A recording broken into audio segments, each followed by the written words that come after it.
Hey VC, it's me for the third time on a Sunday and just sort of therapy through making videos today, I guess. So, Kinks album from 1988 is called Live The Road. It's obviously just a live album. This is, we're getting there. I think there are three albums to go after this, and we'll be at the end of the Kinks discography. This is their fourth live album by my count. They had the Live Kinks, or the Kinks at Kelvin Hall, as it was called in Europe and Britain, called the Live Kinks in America. Came out in '67, which was a great sort of comparable to the Beatles at Hollywood Bowl or the Rolling Stones Got Live If You Want It. Caught them at their height of their '60s sort of British beat days.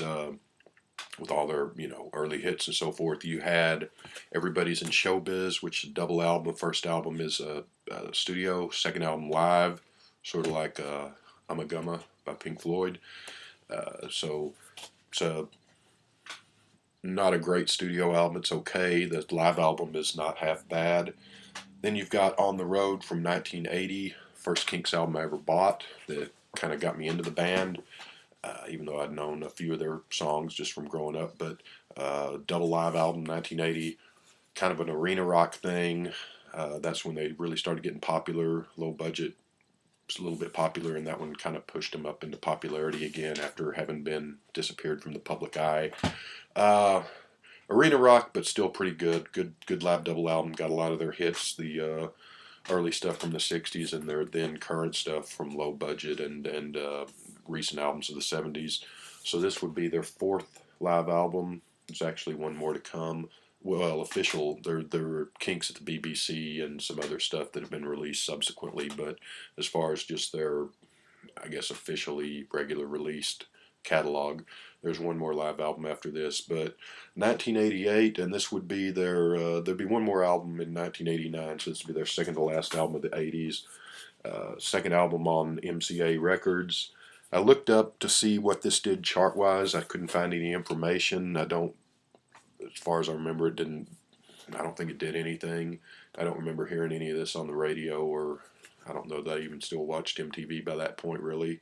So yeah, and where it sits in their other live albums, it's I probably like the Live Kinks best just because it's in the '60s, kind of catches them at their height. I like One for the Road, even though it's a little bit, like I said, um, stadium rock stuff, but it's kind of a sentimental spot 'cause it's the first one I got, and it has its moments. But this one is actually not half bad. This is a pretty good live album. And one thing I like about it is some people have complained that it lacks their big hits. There's no Lola or You Really Got Me or Waterloo Sunset or All Day and All of the Night. But those are all on the earlier live albums, or a bunch of them are on the earlier live albums. So it'd just be kind of overkill maybe to have it on a fourth time around live album. And this has some of their later hits, their '80s hits. The earliest thing on here is Eight Man from the Lola album, 1970. And the next earliest thing on here is from what, 1981? Yeah, I think so. Yeah, 1981 um, with Destroyer. So the album opens with a song called "The Road," which is not live. It's a studio cut on the album. It's sort of a rock and roll band on the road, and they heard the Rolling Stones way back when, decided to start a band, and just sort of name checks other bands and being on the road. And it's okay. It's a pretty good song. It's not their best, but it's a pretty good song. Goes into a live version of Destroyer, which is pretty incredible. Great live version. Really a lot of energy, and you can tell Ray's having a lot of fun with it, acting kind of goofy like he would on stage. I saw them three times. I saw them in '80, '83, and '85. So Ray was always sort of a clown and goofing around on stage. But great live version of Destroyer that is really almost as good as the studio version. And I'm not a huge fan of live albums usually. I don't. There's a few that I like, but overall I prefer studio. And there's I'd have a hard time coming up with my top 10 live albums because there's just not that many that I really like just on their own. But um, the version of Destroyer on here is really good. We go to 8-Man, like I said, from Lola. It's the oldest song on here. Studio version is a lot better than the one here. The one here's good, but is just not as good. Come Dancing, their big hit from 1983, from not Give the People What They Want, from the other album. I just went blank. But Give the People What They Want is what Destroyer was the hit from that. Um, anyway, Come Dancing, pretty good version of that. Live version, not quite as good as the studio again. Art Lover comes up next, which was also from the album with was that with Come Dancing? I don't remember which one that was on. It's one of those two. One of the best songs on that album. Here, the live version, pretty good again. Not quite as good as the studio. Side one ends with Cliches. I never can remember that title. Cliches of the World B Movies. I always want to call it Cliche B Movies of the World, but it's so. But I never thought that the original version was that great of a song anyway. So that's kind of the dog on side one. Solid side one, pretty good. These were live concerts, by the way, from Maryland, from the Meriwether Post Pavilion in Columbia, Maryland, and the Mann Center in Philadelphia, both recorded in the summer of 1987.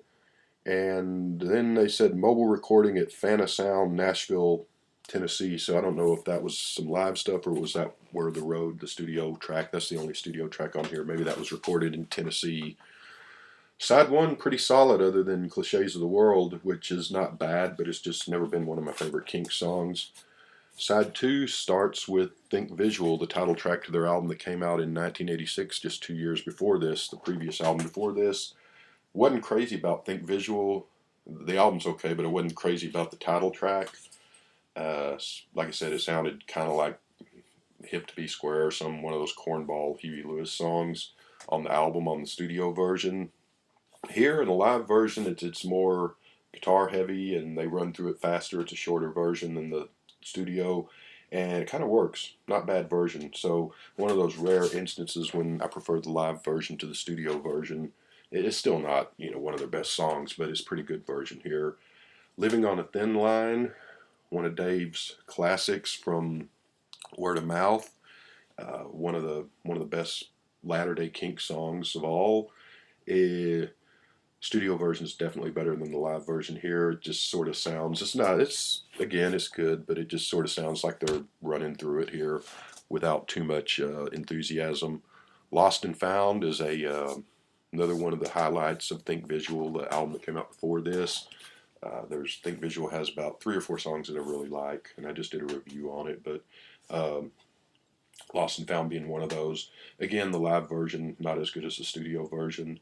There's a song called It, and I'm going to have to look around because I don't have a clue where that came from, and if it might be on one of those old 70s Kinks albums, and I just can't remember it, but I really don't know what it is.